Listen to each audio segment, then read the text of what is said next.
3.5 मुहूर्तांपैकी एक मानल्या जाणाऱ्या अक्षय तृतीयेचा दिवस हा वर्षातील शुभ दिवसांपैकी एक आहे. याच दिवशी त्रेतायुगाचा प्रारंभही मानला जातो. अक्षय तृतीयेच्या दिवशी केलेल्या कार्याचे शाश्वत फळ मिळते असे देखील म्हणतात. न क्षय इति अक्षय, म्हणजे ज्याचा कधीही क्षय होत नाही तो दिवस.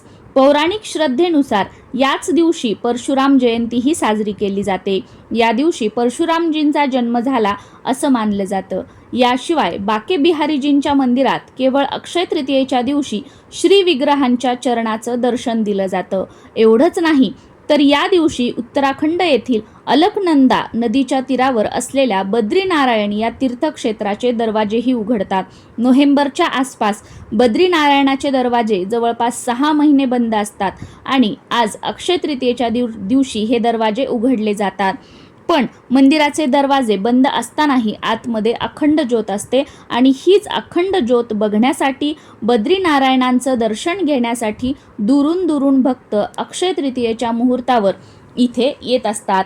अक्षय तृतीयेला पृथ्वी, आकाश, आग, तेज, वायू या पंचमहाभूतांविषयी कृतज्ञता व्यक्त केली जाते. त्याचबरोबर कालविवेक या ग्रंथामध्ये या दिवशी व्रत करण्याचं सुद्धा महत्त्व सांगितलं गेलं आहे. या दिवसाला आखातीज म्हणून सुद्धा ओळखलं जातं.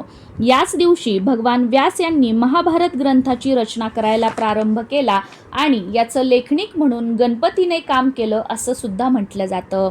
या अक्षय तृतीयेच्या मुहूर्तावर पितरांसाठी तर्पण, पिंडदान आणि दानधर्म केला जातो. त्याचबरोबर या दिवशी भगवान श्रीहरी, श्री विष्णू आणि माता लक्ष्मी यांचं एकत्रित पूजन करण्याला सुद्धा खूप जास्त महत्त्व आहे.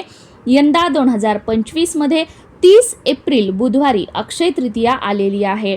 अक्षय तृतीया ही तिथी 29 तारखेला सायंकाळी 5:31 सुरू होत आहे आणि 30 एप्रिलला दुपारी 2:12 ही समाप्त होत आहे. उदय तिथीनुसार आपण 30 एप्रिलला अक्षय तृतीया साजरी करणार आहोत.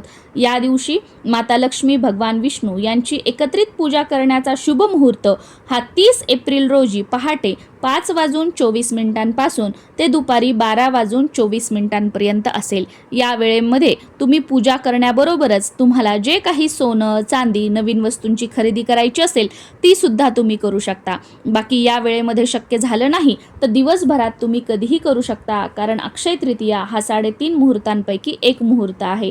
पण भगवान विष्णू आणि माता लक्ष्मी यांचं या मुहूर्तामध्ये या वेळेच्या आतच पूजन करण्याचा प्रयत्न करा. हे अतिशय शुभ आणि फलदायी मानलं जातं. आणि पितरांसाठी तर्पण, पिंडदान हे दुपारी 12 ते 3 या वेळेमध्ये करायचं आहे.